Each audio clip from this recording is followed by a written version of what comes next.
தேவனுக்கு மகிமை உண்டாவதாக.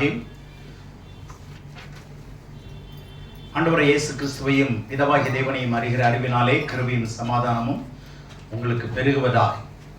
இந்த காலவேளையிலே கர்த்தருடைய பிரசன்னத்திலே வந்திருக்கிற அருமையான தேவனுடைய பிள்ளைகளாக உங்கள் யாவருக்கும் ஆண்டவராகிய இயேசுவின் நாமத்தினாலே கர்த்தருக்கு ஸ்தோத்திரத்தையும் இனிய வாழ்த்துதலையும் வழங்குவதில் நான் சந்தோஷப்படுகிறேன். இன்றைய செய்தியின் தலைப்பு How to overcome the Satan. சாத்தானை மேற்கொள்வது எப்படி, பிசாசை மேற்கொள்வது எப்படி என்கிற தலைப்பின் கீழே ஒரு வசனத்தை வைத்து உங்களோடு கூட பேச விரும்புகிறேன். யாக்கோபின் புத்தகம் 4ஆம் அதிகாரம் 7ஆம் வசனம். யாக்கோபு 4:7. ஆகையால் தேவனுக்கு கீழ்ப்படிந்திருங்கள், பிசாசுக்கு எதிர்த்து நில்லுங்கள், அப்பொழுது அவன் உங்களை விட்டு ஓடி போவான்.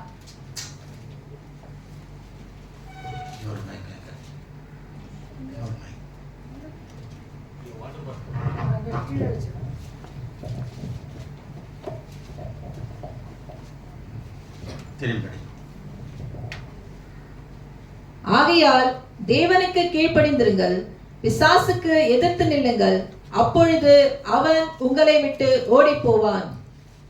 சாத்தானை மேற்கொள்வது எப்படி? சிம்பிளான ஒரு தலைப்பு தான்.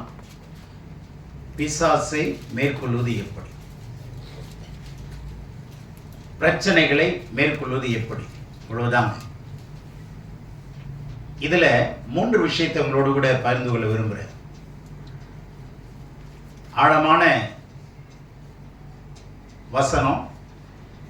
இந்த வசனத்தை புரிஞ்சுக்கிறதுக்கு 4ஆம் அதிகாரம் 1லிருந்து 17 வசனத்தை நீங்க வீட்டில் போய் நிதானமா படிங்க. ஆகையால் ஆரம்பிக்குது அப்படின்னா அதுக்கு முன்னாடியும் படிக்கணும். ஆகையால்னா என்ன அர்த்தம்? ஏதோ முன்னாடி சொல்றாங்கன்னு அர்த்தம். அதனால நீங்க முன்னாடி இதெல்லாம் படிச்சு சொல்ல எனக்கு நேரம் இல்லை. ஆகவே நீங்க இந்த ஆகையால் ஏன் வருதுங்கிறத 1ஆம் வசனத்திலிருந்து ஆகையாலுக்கு பின்னாடி 17ஆம் வசனம் வரைக்கும் என்ன பண்ணுங்க, வீட்டில் உட்காந்து படிக்கிறீங்க. இந்த வாரத்தில் நீங்க படிக்கலன்னா நம்ம பிரச்சனை தீராது. இதை உட்கார்ந்து படிங்க, நிதானமா உள் வாங்குங்க. ஏன் ஆகையால்னு சொல்றாரு, என்ன பிரச்சனை இருக்கு கண்டுபிடிங்க. ஆகையால் தேவனுக்கு கீழ்ப்படிந்திருங்கள், பிசாசுக்கு என்ன பண்ணுங்க, எதிர்த்து நில்லுங்கள், அப்பொழுது. இந்த வசனத்துல ஆகையால் இருக்கு, அப்பொழுது இருக்கு. ஆகையால்னா மேலே ஏதோ சம்பவம் சொல்லப்பட்டிருக்கிறது, பிரச்சனைகள் சொல்லப்பட்டிருக்கு, காரணங்கள் சொல்லப்பட்டிருக்கு, அதை கண்டுபிடிங்க. 2வது, அப்பொழுது அப்படிங்கிற வார்த்தை சொல்லப்பட்டிருக்குன்னா எப்பொழுது. அப்பொழுது பிசாசு உங்களை விட்டு ஓடி போவான். அதுக்கான பதில் எப்பொழுதுன்னு கேட்டுப்பாரு. எப்பொழுது மேல் வார்த்தை என்ன சொல்லுது? பிசாசுக்கு ஏத்து நில்லு. இப்ப பிசாசு யாரு? பிசாசை கடவுள் உருவாக்கினாரா? பிசாசை தேவன் என்ன பண்ணல, உண்டாக்கல. அப்ப எப்படி பிசாசு வந்தான் அப்படின்னா, தேவன் அவருக்கு ஊழியம் செய்யும்படி படைத்ததான ஒரு மாபெரும் சிருஷ்டிப்பு தான் லூசிபர் என்கிறதான தேவதூதன். இவனை வினோதமாக அலங்காரமான ஒரு தேவதூதன். இவன் நடக்கும் பொழுதே இசை எழும்பும். நடக்கும் பொழுதே வினோதமான இசைகள் எழும்பும். இசைக்கு மன்னனாக விருந்து கொடுக்கிற ஒரு இசை மன்னனாக தான் ஆண்டவர் படைத்தார். ஆனால் அவன் என்ன செய்தான்? பெருமை கொண்டதுனால தேவன் அவனை சபித்து, அவன் சபிக்கப்பட்ட பிறகு பூமிக்கு தள்ளப்பட்டான். அந்த சபிக்கப்பட்ட தேவதூதன் தான் யாரு? பிசாசு. இதை ஏசாயா 14ஆம் அதிகாரத்திலே, எசேக்கியேல் 28ஆம் அதிகாரத்திலையும் நீங்க தயவு செய்து நீங்க போய் படிச்சு பாருங்க. எசேக்கியேல் 28:11 இருந்து ஏசாயா 14ஆம் அதிகாரம் சொல்றேன்.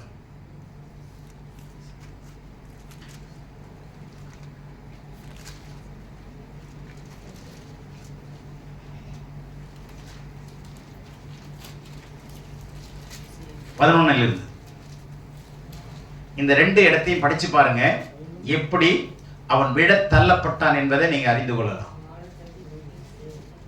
ஏசாயா 14:11 இருந்து எசேக்கியேல் 28ஆம் அதிகாரம் 14 தானே, 14 சரி, படிச்சு பாருங்க.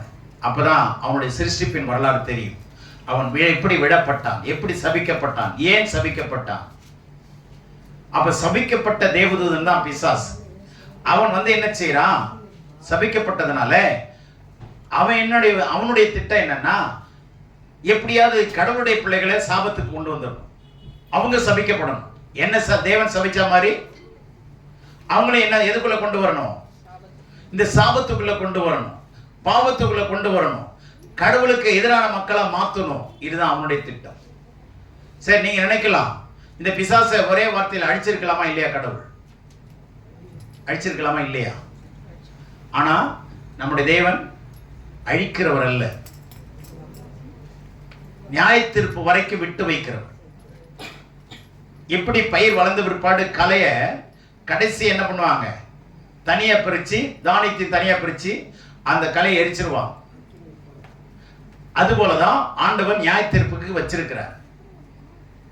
இந்த பிசாசு என்ன செய்யறான், ரட்சிக்கப்படாதவர்களுக்கு பிரச்சனை கிடையாது. ஏன்னா அவங்க எல்லாம் யாருடைய ஜனங்கள் தான், பிசாசுடைய ஜனங்கள். உலகம் அவனுடைய கண்ட்ரோலுக்குள்ள இருக்கு. இந்த உலகம் முழுவதும் யாருடைய கண்ட்ரோலுக்கு இருக்கு, பிசாசுடைய கண்ட்ரோல். அதான் அந்த உலகத்தின் அதிபதின்னு ஆண்டவர் சொல்றார். அவன் வருகிறான், அவன் ஆண்டவர் அழிக்கல, விட்டு வச்சிருக்கிறார். ஆனா சத்தியத்தை கொடுத்திருக்கிறார்.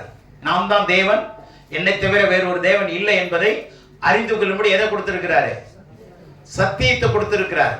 சத்தியவான்களை வைத்திருக்கிறார், பரிசுத்தவான்களை வைத்திருக்கிறார். அவங்க மூலமாக கடவுளை பற்றி சொல்வதற்கு ஆண்டவர் அவர்களை பயன்படுத்தி கொண்டிருக்கிறார். அப்ப சத்தியம் சொல்லும் பொழுது எது சரி தப்புங்கிறதை நீங்க புரிந்து கொண்டு அதன்படி வாழ உங்களை அர்ப்பணிக்க வேண்டும். இப்போ பிசாசு ஜனங்களை எப்படி மேற்கொள்றான், தேவனுடைய பிள்ளைகளை, விசுவாச குடும்பங்களை, தனிப்பட்ட மக்களை எப்படி சந்திக்கிறான், எப்படி பிரச்சனை கொடுக்கிறான்.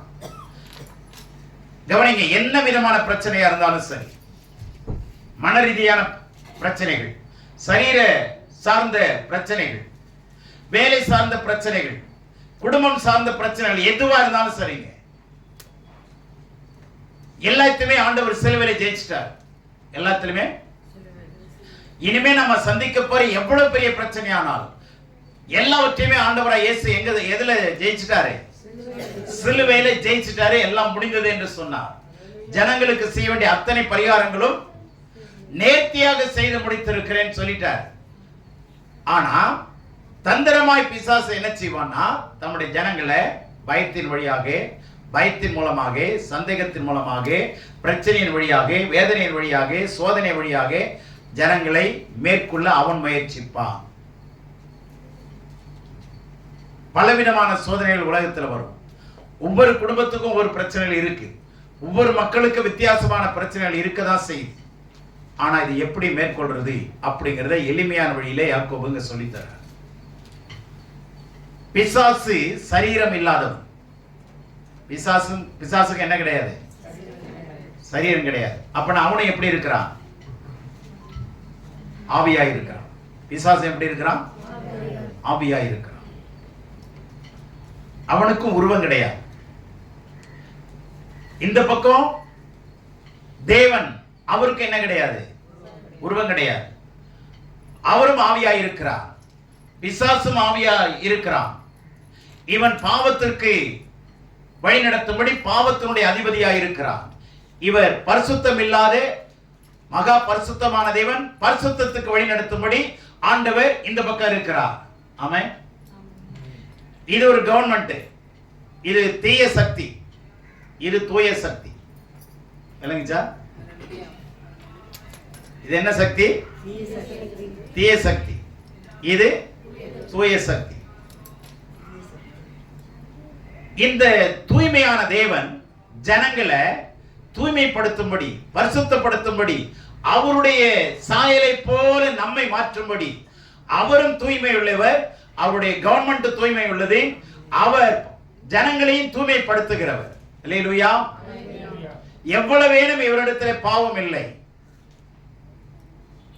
இப்படி இருக்கிற சூழ்நிலையில் நமக்கு ஆண்டவரை ஏற்றுக்கொள்றோம், ரட்சிக்கப்படுறோம், சபைக்கு வரோம். ஆனா குடும்பங்கள்ல பிரச்சனை இருக்கு. இப்ப எப்படி ஜெயிக்கிறதுனா, இப்போ 7ஆம் வசனத்தில் சொல்றாரு, பிசாசுக்கு என்ன பண்ணுங்க? ஏத்து நில்லுங்க. இப்போ பிசாசுக்கு எப்படி ஏத்து நிக்கிறதுன்னு சொல்றேன் பாருங்க. கவனிங்க, பிசாசுக்கு எப்படி ஏத்து நிக்கிறதுன்னு ஈஸியா சொல்றேன் கவனிங்க. இப்ப பிசாசு உருவமா இருந்தா, இந்த மாதிரி உருவமா இருந்தா என்ன அப்படின்னு தட்டி கேட்கலாம். என்ன மறைக்கிற அப்படின்னு கேட்கலாமா இல்லையா?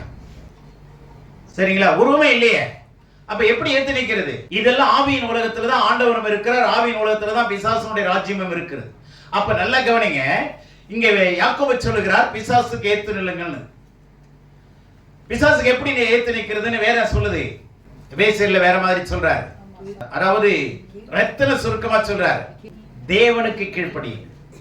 இப்ப பிசாசுக்கு ஏத்து நிக்கிறதுன்னா என்ன? தேவனுக்கு கீழ்ப்படியணும். அப்பொழுது எப்பொழுது அவன் உங்களை விட்டு ஓடுவான்? யாருக்கு கீழ்ப்படியும் போது? இப்போ இந்த இடத்துல, இப்போ இந்த பக்கம் தேவன் இருக்கிறார், இந்த பக்கம் யார் இருக்கிறது? பிசாசு நிக்கிற. ஆளை பார்த்து சொல்லாதீங்க, தப்பா எடுத்துக்காதீங்க, உருவத்துக்காக சொல்றேன். இப்போ இந்த பக்கம் தேவன் இருக்கிறார், இந்த பக்கம் சாத்தானுடைய ராஜ்யம். இப்ப நடுவுல நான் மாட்டிக்கிட்டேன். இப்போ நான் இவரை எதிர்க்க முடியாது. இவர்தான் என்னுடைய ஆண்டவர், இவர்தான் என்னுடைய ரட்சகர். ஆனா யாரதான் எதிர்க்கணும்? பிசாசே அவனோட வல்லமையை எதிர்க்கணும். ஆனா எனக்கு பலம் கிடைக்குதா? எந்த பலன் இல்லை. ஆனா என்னுடைய ஆண்டவர் என்னோட இருக்கிறார். நான் ஆண்டவருடைய ரத்தத்தினால் மீட்கப்பட்டிருக்கிறேன். ஆண்டவருடைய பிள்ளைங்கிற தைரியம் எனக்கு இருக்கு. சரிங்களா? இப்ப என்ன பண்ணணும்னா, இப்ப ஆண்டவருடைய கட்டளைகளை நான் ஏற்றுக்கொள்றேன். ஆண்டவருடைய கட்டளைகளை ஏற்றுக்கொண்டு கீழ்ப்படுகிறேன்னு வச்சுங்களேன். இப்ப கவனிங்க, இப்போ நான் ஆண்டவருக்கு என்ன பண்றேன்? கீழ்ப்படுகிறேன். யாருக்கு யார் நேரா இருக்கிறாங்க? யார் ஓடிட்டா? இப்ப நான் துரத்துனா யார பாக்குறாங்க? இப்போ நான் நடுவுல நான் என்ன? யார் மறைக்கிறது? இப்ப நான் கீழ்ப்படிஞ்சிட்டேன். இப்ப நேருக்கு நேரம் யாரதான் சந்திக்கிறாங்க? இப்ப யாரு ஓடுனது? தெரிஞ்சுச்சா? இதுக்கு ஜெபம் பண்ண அவசியமா? இப்ப எதனால எனக்கு புரிஞ்சுச்சா? அப்பொழுதுனா 3 விஷயம் இருக்கு. 1 அறியாமை, 2வது புரியாமை, 3வது கீழ்ப்படியாமை. அந்த ஆமை இல்லைங்க, இப்பெல்லாம் ஆமை வீட்டிலே வளர்க்குறான், வீட்டில். அதனால இப்ப அந்த ஆமை போந்த வீடுன்னு சொல்ல முடியாது. அந்த ஆமையெல்லாம் வரலாங்க, தப்பே இல்லை. குளத்துல இருந்து ஆமை வீட்டுக்குள்ள வரலாம், ரோட்ல இருந்து ஆமை வீட்டுக்குள்ள எங்க வேணாலும் வரலாங்க. அது ஒரு சாதாரண ஒரு ஜீவராசி, அவ்வளவுதான். ஆனா எந்த ஆமை வரக்கூடாதுன்னா, அறியாமை, புரியாமை, கீழ்ப்படியாமை. இந்த ஆமை போறக்கூடாது. சகித்து கொள்ளாமை, பொறுத்து கொள்ளாமை, இந்த ஆமை எல்லாம் உள்ள வந்துச்சுன்னா கண்டிப்பா பிசாசு நிப்பான், ஆண்டவர் விலகிடுவார். விளங்குதா? நல்லா புரிஞ்சுங்க. நாம எங்க தப்பு பண்றோங்கிறத உங்க மனசே தெரியும். உண்மையான தேவனிடத்துல வந்துட்டா அவர் ஒளிமயமானவர். இருள்ல நீங்க இருக்கவே முடியாது, பலவீனம் இருக்கவே முடியாது. நல்லா கவனிச்சுங்க. எந்த ஒரு பிரச்சனையும் மாற்றப்படாத பிரச்சனை ஒண்ணு கூட இருக்காது. ஆகையினால அறியாமை, எதை குறித்து அறியாமை? நானே கர்த்தர் என்று நீங்கள் அறிந்து கொள்ளுங்கள். நானே, ஆமா, யாத்ராம 7:18. ஆனா நீதிமொழி 9:6 என்ன சொல்றார் பாருங்க. பேதமையை விட்டு விலகுங்கள், அப்பொழுது பிழைத்திருப்பீர்கள். ஆமா, இந்த பேதமை தாங்க அறியாமை. எனக்கு இயேசுதான் உண்மையான கடவுள்னு தெரியாதுங்க. தெரியாமை, அறியாமை, பேதமை இது இருக்கக்கூடாது. இயேசு யாரு? எதுக்காக உலகத்தில் வந்தார்? அவர் யாரிடத்திலிருந்து வந்தார்? எங்கிருந்து வந்தார்? என்ன செய்தார்? எப்படி மரித்தார்? எப்படி அடக்கம் பண்ணப்பட்டார்? மூன்றாம் நாளில் எப்படி உயிர்த்தெழுந்தார்? எப்படி மறுபடியும் அவர் திரும்ப வரப்போகிறார்? ஏன் வரப்போகிறார்? எதற்காக வரப்போகிறார்? இந்த கேள்விக்கெல்லாம் பதில் வேதத்தில் இருக்கு. அல்லேலூயா. இந்த ஆண்டவர் இயேசுவை குறித்து அறிகிற அறிவு தாங்க நித்திய ஜீவனை கொடுக்கிறது. மெய்யான தேவனையும் ஒன்றான மெய்தேவனாகிய உம்மையும் பிதாவையும் குமாரனை இயேசுவையும் அறிகிற அறிவதே நித்திய ஜீவன். இந்த சரியான அறிவை நீங்க அடையல, வேதத்தை குறித்த அறிவு இல்லை. மத்தேயு 22:29 சொல்றார், படி.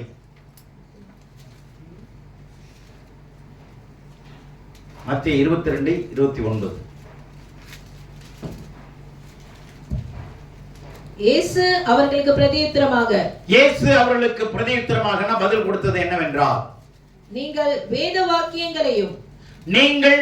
வாக்கியங்களையும் தேவனுடைய வல்லமையையும் கடவுளுடைய வல்லமையையும் அறியாமல் தப்பான எண்ணம் கொள்ளுகிறீர்கள். இப்போ தப்பு ஏன் நடக்குது? தப்பா ஏன் நீங்க சிந்திக்கிறீங்க? ஏன் நீங்க புலம்புறீங்க? ஏன் உங்க வாழ்க்கையில பிரச்சனை இருக்கு? ஏன் உங்க வாழ்க்கையில போராட்டம் இருக்கு? இதுவரை ஏன் தீர்க்க முடியல? அப்படின்னா ரெண்டு விஷயம்.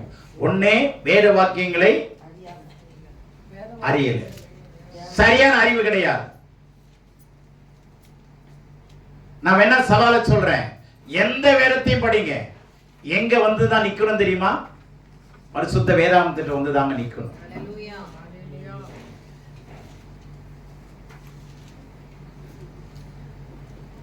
அதனாலதான் வேதத்தை படிங்க, அதை அறிந்து கொள்ளுங்க, அது கீழ்ப்படிங்க. எப்பயாவது வந்து எப்பயாவது போயிட்டே இருந்தீங்கன்னா உங்களுக்கு தொடர்ந்தேர்ச்சியான அறிவு கிடைக்காது. தொடர்ந்து ஆண்டவருடைய வார்த்தையை படிச்சுட்டே இருங்க. நீங்க கிறிஸ்தவங்களா மாற வேண்டாம், கிறிஸ்தவ மதத்துக்கு மாற வேண்டிய அவசியம் இல்லை.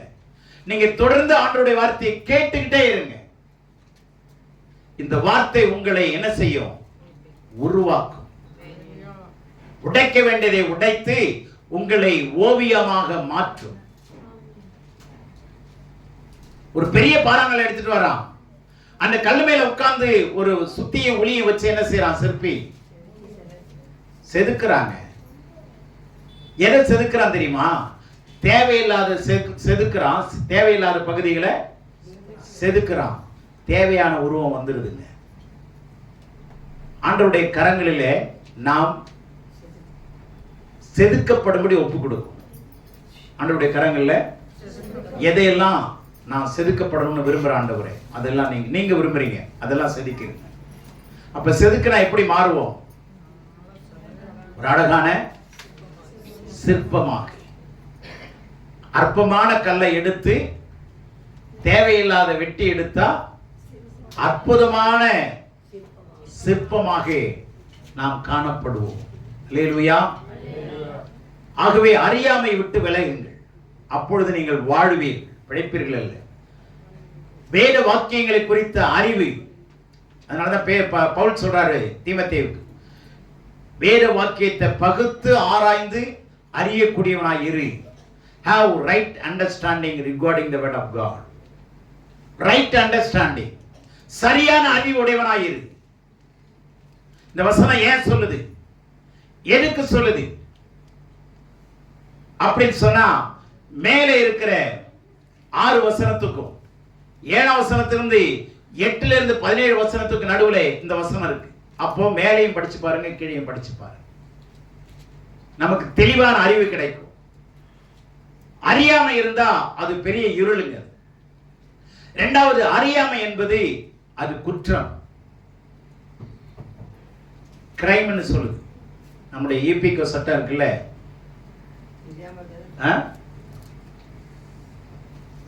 அதனுடைய சட்டத்தினுடைய முதல் சட்டமே அறியாமை என்பது குற்றம். அறியாமை முதல் சட்டமே என்னதான்? இதெல்லாம் எனக்கு தெரியாதுங்க அப்படின்னா அதுவே குற்றம்னு சொல்லுவோம்.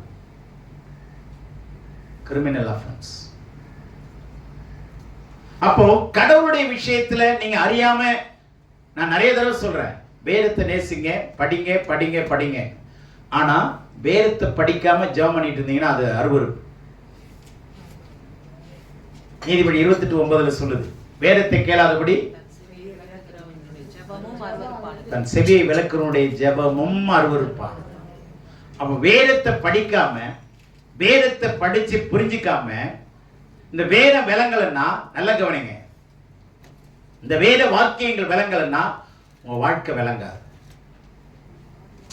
வேத வாக்கியம் விளங்கலன்னா வாழ்க்கை விளங்காது. உங்க வார்த்தையும் விளங்காது, வாழ்க்கையும் விளங்காது. அதனால have right understanding regarding the word of God. தெளிந்த புத்தியுள்ளவர்களாயிருங்கள். அப்ப வேத வாக்கியங்களையும் தேவனுடைய வல்லமையும் குறித்து நீங்கள் புரியாமல் இருக்கிறீங்க. தேவனுடைய வல்லமைன்னா என்ன, தேவன் எப்படிப்பட்டவர் அப்படிங்கிற அறிவு நமக்கு இல்ல, பேதமையா இருந்தோம் அப்படின்னா எத்தனை பேர் ஜெபம் பண்ணாலும் போவாது, பிரச்சனை. நல்லா புரிந்து கொள்ளுங்க. வேத வாக்கியங்களை கவனமா படிங்க, கேளுங்க. ஏன்னா ரெண்டு விஷயத்தை கடவுள் வச்சிருக்கிறார். ஒன்னு சிலுவை, இன்னொன்னு சத்தியம். சிலுவையில தான் கிருபை பிறந்தது, சத்தியத்துல தான் உங்களுக்கு விடுதலை பெறணும். எந்த விடுதலை? சிலுவையில உங்களுக்கு சரீர விடுதலை வந்துடும். சரீர போராட்டத்திலிருந்து, பிசாசின் பிடியிலிருந்து, பலவிதமான கஷ்டங்கள் இருந்து, எல்லாமே சிலுவை பாடுகள்ல இருந்து நீங்க விடுதலையை பெற்றுக்கொள்ளலாம். ஆனா மனம் சார்ந்த விடுதலை, மனசுல ஒரு அமைதி வேணும்ல,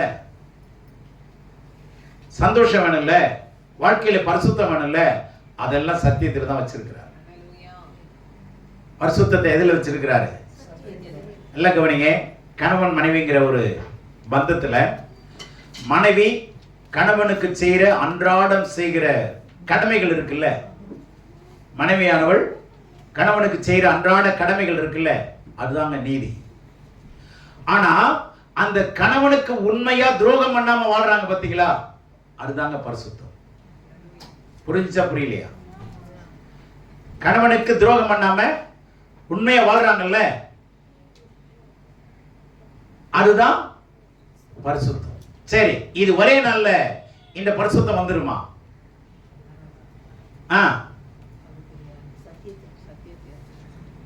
எவ்வளவு நாள்ல வரும்? எவ்வளவு நாள்ல வரும்? புரியலையா? இதுவே புரியல பாருங்க. கடைசி மூச்சு வரைக்கும் உண்மையா இருந்தாதான். என்ன சொல்றீங்க? 40 வருஷம் உண்மையா இருந்தாங்க, 41வது வருஷம் விட்டு போயிட்டாங்க.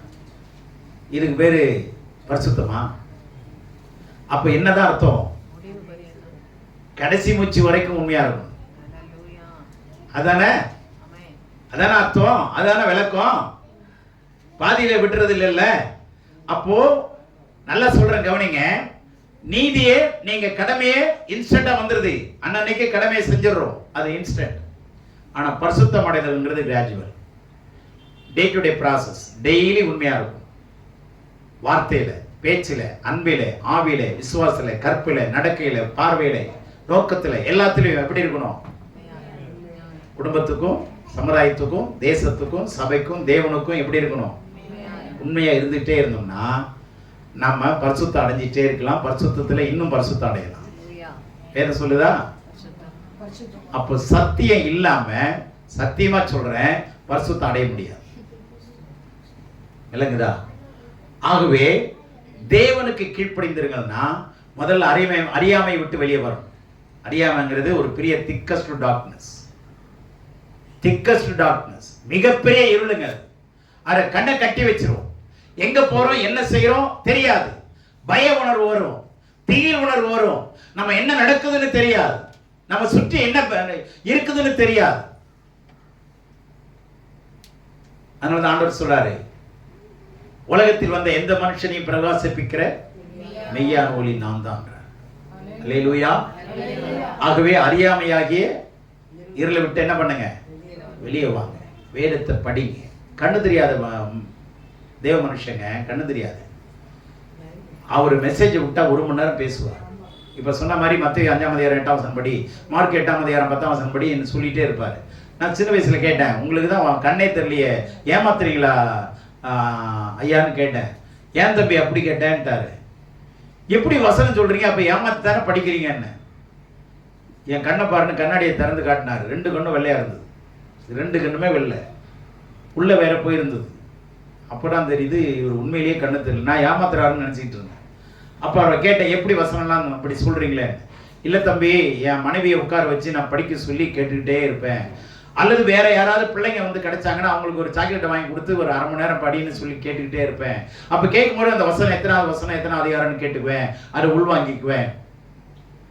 அவரே அப்படி செய்யும்போது 2 கண்ணுன்னா நல்ல கண்ணை வச்சுக்கிட்டே நொல்ல கண்ணை வச்சுக்கிட்டே அவரால் வசனத்தை சொல்ல முடியுதுன்னா, நல்ல கண்ணை வச்சுக்கிட்டு எப்படி உட்காந்துருக்குறோம் சொல்லுங்களேன்.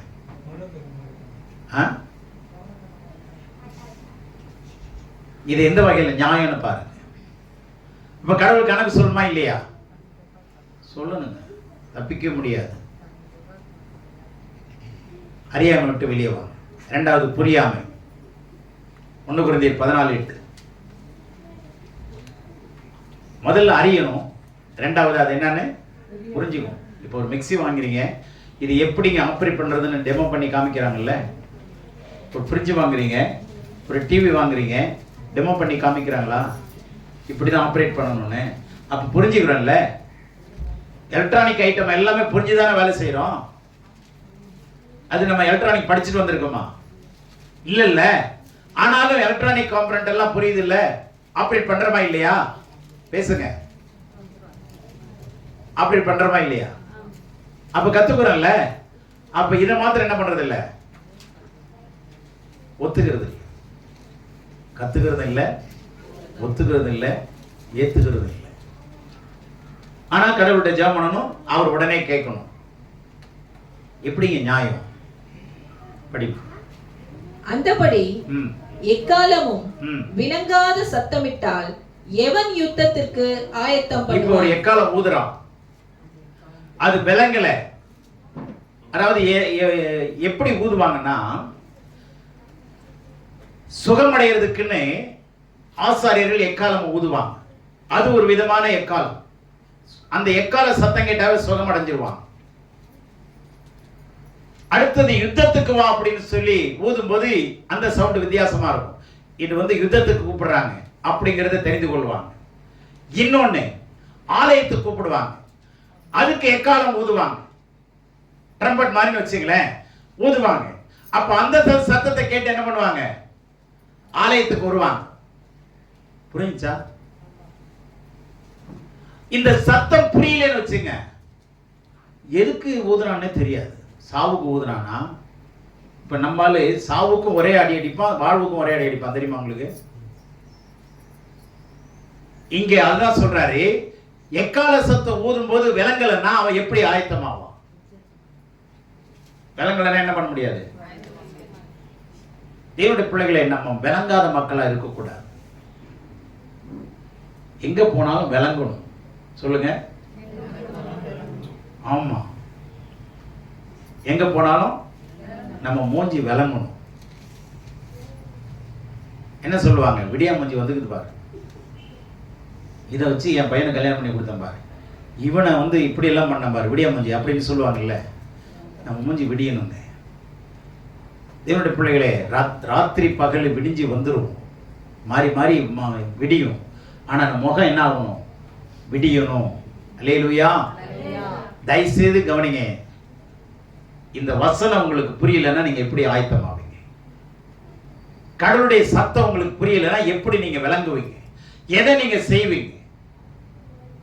அறியாமை விட்டு வெளியே வரணும். 2வது புரியாமை விட்டு புரிதலுக்கு வரணும். அறியாமை விட்டு அறிதலுக்கு வரணும், புரியாமை விட்டு புரிதலுக்கு வரணும். கத்திரிக்காயை 4 பகுந்து உள்ள போறோம்ல, அப்பதானே வேவுது. புரியுதா?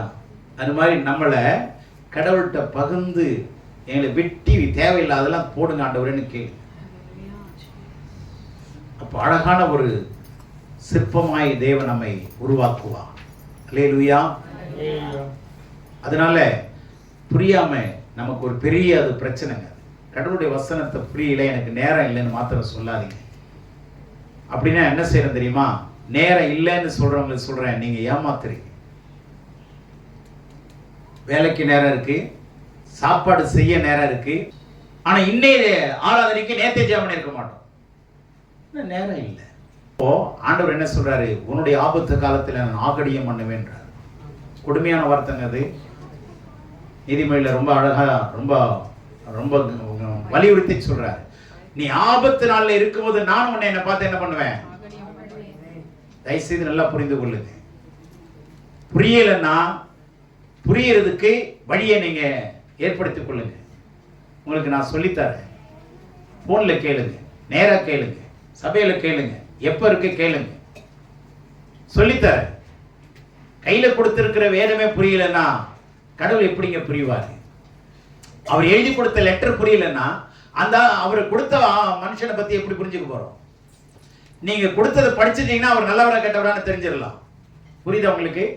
ஒரு லெட்டர் யாரோ கொடுக்குறாங்க, படிச்சு பார்த்தீங்கன்னா அதனுடைய சரத்தை வச்சு அவங்க யாருன்னு தெரிஞ்சுக்கலாமா இல்லையா? திடீர்னு ஒரு ஆள் லெட்டர் கொடுக்குறாரு, மானே மயிலே அழகா இருக்கிறான்னு எழுதிருதுன்னு வச்சுங்க, அப்ப உடனே அவன் யாருன்னு தெரிஞ்சுக்கலாம். புரிஞ்சதா? இப்படிப்பட்ட ஆளுன்னு தெரிஞ்சுக்கலாமா இல்லையா? திரும்பி அவன் மாத்திரம் என் கண்ணில் அம்படட்டும்னு பார்ப்போம் இல்லையா? அப்ப நல்ல கவனிங்க, எழுதின கணிதத்தை வச்சு ஆளை கண்டுபிடிச்சிடலாம். அது மாதிரிதான் ஆண்டவர் சொல்றாரு, உன் கனியை வச்சு உன்னை நான் கண்டுபிடிச்சிருவேன். நீ என்ன பண்ற, எப்படி நடந்துகிற விதம் இருக்குல்ல, அதுதான் கனி. அதை வச்சு கண்டுபிடிச்சுக்கலாம். அப்ப இதை நீங்க புரியலன்னா இதை கொடுத்தவரை எப்படி புரிஞ்சுக்க முடியும்? அதனால இதை முதல்ல புரிஞ்சுங்க, வேதத்தை புரிஞ்சுங்க. அப்ப கடவுளுடைய வல்லமை ஈஸியா புரிந்து கொள்ள முடியும். அப்ப நீங்க ஈஸியா கடவுளோட பேச முடியும். கடவுளை புரிஞ்சுக்கிட்டீங்கன்னா ஈஸியா பேச முடியுமா முடியாதா? இவர் கடினமான ஆளா, குழப்பமான ஆளா, தெளிவான ஆளான பழகிட்ட பிற்பாடு தெரிஞ்சிடும். தேவனுடைய பிள்ளைகளை விளங்கும்படியா நீங்க பேசுங்க. நோயாளி, அதாவது ஒரு டாக்டர்கிட்ட ஒரு பேஷண்ட் போறாங்க, டாக்டர் கேட்கிறாரு, என்னம்மா அப்படின்னு. நாய் கடிச்சிருச்சு சார். எங்க கடிச்சு? முட்டு சந்துல சார். இது சரியான பதிலா?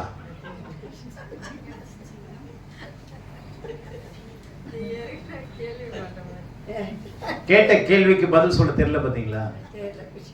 எங்கம்மா கடிச்சிச்சுன்னா எங்க, அங்கேயே போ. என்னம்மா பிரச்சனை? கட்டி சார். எங்க இருக்கு? உட்கார இடத்துல சார். நான் வந்து உட்கார்ந்து. என்னங்க பதில்? பிரச்சனையை சரியா சொல்ல தெரியலன்னா பதில் உங்களால என்ன பண்ண முடியாது. பிரதர் சொன்னார், ஒரு சகோதரர், யாருன்னு கேட்காதீங்க, என்ன சொன்னார்னா, நான் எல்லா கடனையும் கொடுத்துட்டேன், 50,000 ரூபாய் பாக்கி இருக்கு. அந்த அம்மா வந்து கேட்குது, அண்ணே 50,000 ரூபாய் நீ கொடுக்க முடியாம போயிட்டேன்னு வச்சுக்கோ, நான் என்ன பண்றது, அந்த பணத்தை வாங்க முடியாது இல்ல அப்படி.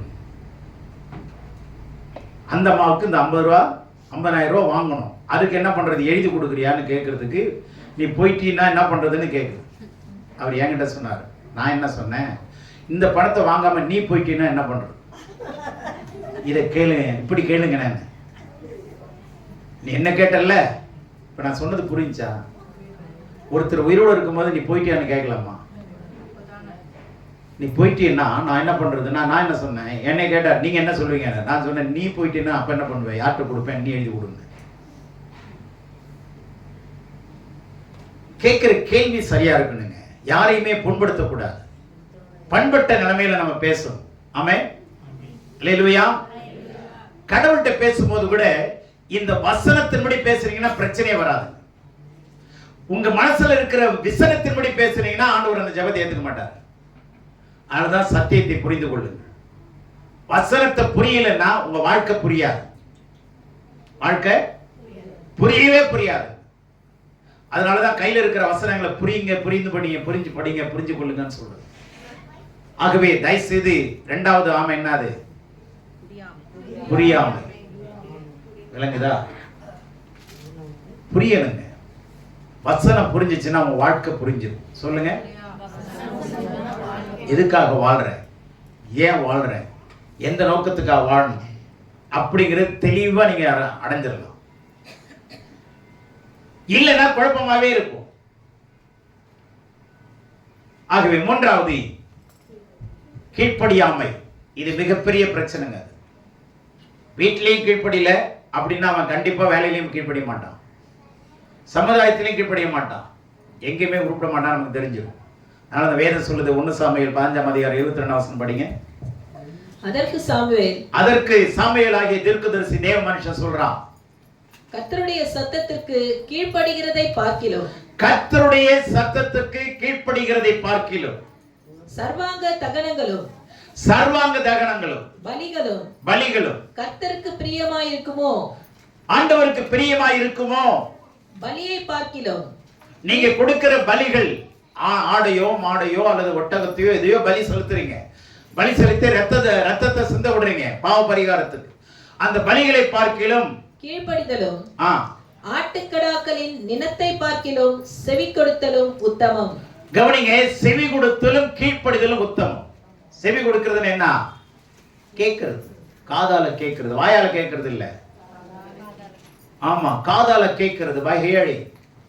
கேட்கிறதுனால, வசனத்தை ஒருத்தர் சொல்றத நீங்க கேட்கறதுனால, நீங்களே படிச்சு நீங்களே கேட்கறதுனால, அல்லது தேவன் பேச கேட்கறதுனால. விளங்குதா? நீங்களே படிச்சு உங்க காதுல கேட்கும் அந்த அளவுக்கு படிங்க, சத்தமா படிங்க. இரண்டாவது, மற்றவர்கள் பேச நீங்க கேட்கறதுனால வேத வசனத்தை. மூணாவது, தேவன் பேச நீங்க கேட்கறதுனால. இந்த 3 இடத்துலையும் கேட்கணும். நீங்க படிச்ச நீங்க கேட்கணும். இரண்டாவது, தேவ மனுஷனிடத்துல இந்த வசனத்தை குறித்த விளக்கங்களை கேட்கணும். மூணாவது, தேவன் பேச கேட்கணும். கடவுள் பேசுவாராங்க? கடவுள் பேசுவாரா? ஆசையா தலையாடுறாங்க. ஏன்னா அவங்களுக்கு புரியல. நீங்க வேணா சொல்றேன், இந்த வசனத்தை திறந்த மனசோடு வாசிட்டே வாங்க. கடவுள் உங்கள்கிட்ட பேசலன்னா நான் இந்த ஊழியத்தை அப்படியே விட்டுறேன். நம்முடைய ஆண்டவர் பேசுகிறார். ஏனென்றால் அவர் இன்றைக்கு உயிரோடு இருக்கிறார். அவருடைய கல்லறை இன்னைக்கும் திறந்து இருக்கிறது.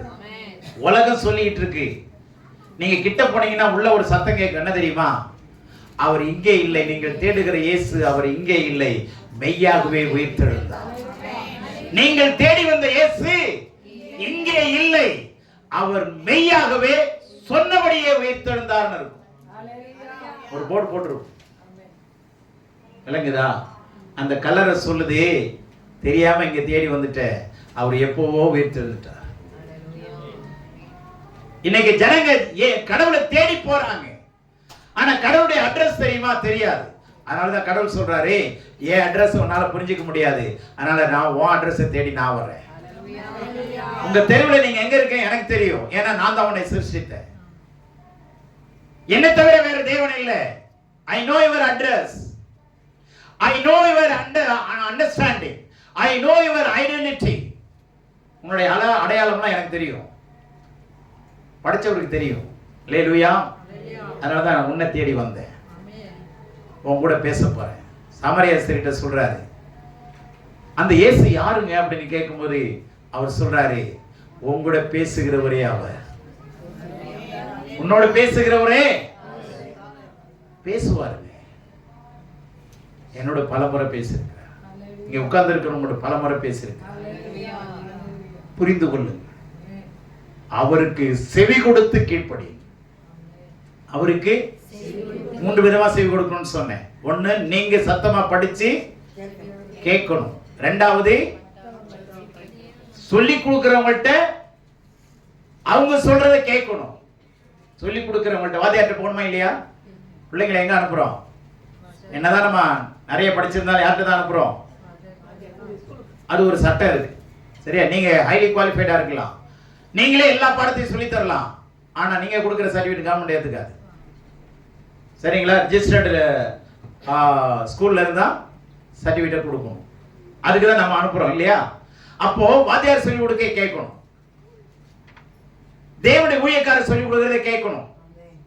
நீ என்ன சொல்றது நானே கேட்கறது அப்படின்னு நினைக்கிறீங்கன்னா அங்கேயும் பிரச்சனை வரும். பிரச்சனை சந்திச்சுதான் ஆகும். ஏன்னா புரியாது.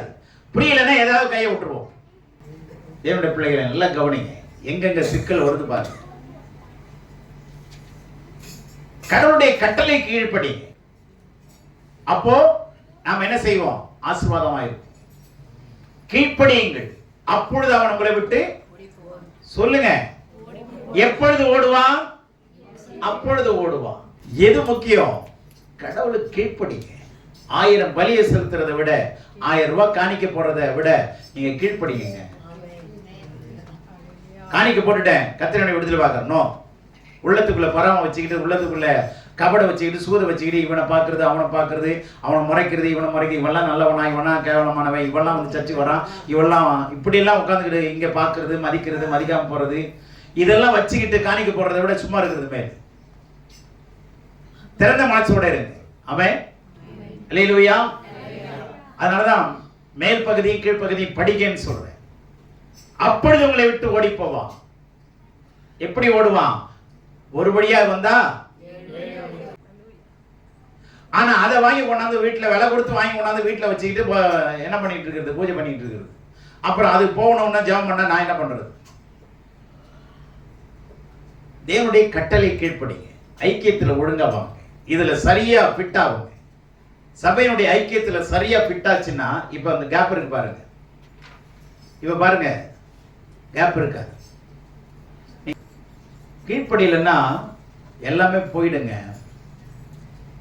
கீழ்ப்படிஞ்சு பாருங்க. வசனத்துக்கு கடவுளுடைய வார்த்தைக்கு கீழ்ப்படிங்க. அப்பொழுது பிரச்சனைகள் உங்களை விட்டு ஓடும். அவன் ஓடுவானா என்ன அர்த்தம்? உங்களை 7.5 நாட்டு சனியம் பிடிச்சிருக்கட்டுங்க, 7.5 செகண்ட்ல ஓடும். ஆமென். அல்லேலூயா. தேவனுடைய பிள்ளைகள் எப்பொழுதும் வெற்றி சிறக்கிறவர். தேவனுடைய பிள்ளைகள் எப்பொழுதுமே வெற்றி சிறக்கிறவர்கள். அதனாலதான் எல்லா இடங்களிலும் எங்களை கொண்டு வெற்றி சிறக்கிறவர் பண்ணி வருகிற தேவாதி தேவனுக்கு ஸ்தோத்திரம் என்று சொல்லுகிறார். நல்ல கவனிங்க. அறியாமை விட்டு வெளியே வாங்க. கேளுங்க, உங்க கேள்வியை கேளுங்க. எந்த மதத்தில் இருந்தாலும் சரி கேள்வியை கேளுங்க. பதில் இருக்குதா இல்லையான்னு பாருங்க. அல்லது நீங்க வாசிக்கிற எந்த புத்தகத்தை எடுத்துட்டு வாங்க. சவாலா நான் சொல்றேன், பதில் இதுல இல்லைன்னா நம்ம சொல்றதை கேட்கலாம். ஒருத்தர் சொல்றத ஒருத்தர் கேட்டுக்கலாம். ஆனா இந்த அட்டையிலிருந்து இந்த அட்டை வரைக்கும் உலகத்தில் எந்த மனிதனுக்கும் எந்த கேள்விக்கும் பதில் இதுல இருக்குதுன்னு ரஷ்யாவினுடைய அதிபர் சொல்றாருங்க. யாரு? கம்யூனிஸ்ட் கொள்கையில இருந்த அதிபர் சொல்றார், ஒரு மனுஷனுக்கு தேவை எதில் இருக்குதா? வேதாமத்தினுடைய பரிசுத்த வேதாமத்தினுடைய 2 அட்டைக்கு நடுவிலே அவருடைய கேள்விக்கு பதில் இருக்கிறது. அதை தேடி வாசிக்க வேண்டியது அவ்வளவுதான். புரிஞ்சுச்சா? யார் சொல்றது? கடவுள் மறுப்பாளர்கள், சமநிலை கொள்கைக்காரர்கள் சொல்றது கேளுங்க, படிங்க, மனம் திறந்து படிங்க. இதன் மூலமா இது ஒரு கண்ணாடிங்க. இந்த பக்கம் கடவுள் தெரிவாரு, இந்த பக்கம் நம்ம என்ன லட்சணம்னு இது நம்மளை காட்டி கொடுக்கும். கடவுள் கண்ணாடி எப்போதுமே ஒரு பக்கம் தான் காட்டும். யார் போய் நின்னாலும் அவங்கள காட்டும். ஆனா இந்த கண்ணாடி கடவுளையும் காட்டும், நம்ம லட்சணத்தையும் காட்டும். புரிஞ்சுச்சா? அப்ப நம்ம எங்க இருக்கிறோம், எவ்வளவு பார தூரத்தில் இருக்கிறோம், எவ்வளவு வேஷம் இருக்குதுன்னு நம்மள என்ன பண்ணோம்? வேல்யூ பண்ணி காட்டும். அதனாலதான் இதை படிங்க, நேசிங்க, கீழ்ப்படிங்க. அதனால அறியாமை விட்டு வெளியே வாருங்கள், புரியாமை விட்டு வெளியே வாருங்கள், கீழ்ப்படியாமை விட்டு வெளியே வாருங்கள். அறிந்திருங்க, புரிந்து கொள்ளுங்க, கீழ்ப்படிங்க. நீங்க ஜெயமுள்ளவளாய் மாறுவீர்கள். எந்த இடத்துல நான் அறியிற இடத்துல நிக்கிறேனா, புரியிற இடத்துல நிக்கிறேனா, இல்ல அறியாத இடத்துல நிக்கிறேனா, புரியாத இடத்துல நிக்கிறேனா? நீங்க ஜங்ஷன்ல பார்த்துட்டு இருந்தாவே போதும், அவன் எதுக்கோ அலையிறான் அப்படின்னு நம்ம தெளிவா கண்டுபிடிச்சுக்கலாம். என்ன சார் எதுவோ பார்த்துட்டு இருக்கு, என்ன விஷயம் தெளிவா தெரியும் இல்லையா? தேவனுடைய பிள்ளைகளே, எந்த பிரச்சனையா இருந்தாலும் கேளுங்க, கடவுள் உங்களுக்கு பதில் கொடுப்பா. கடவுளே பதிலாயிருப்பா, கடவுளே பதிலாயிருப்பா. அல்லேலூயா. அதனால வெற்றியின் ரகசிய வேதத்துல மறைந்திருக்கிறது. இதை புரிந்து கொள்ள பாருங்க. கடவுள் தாமே உங்களை ஆசீர்வதிப்பாராக. ஆமென்.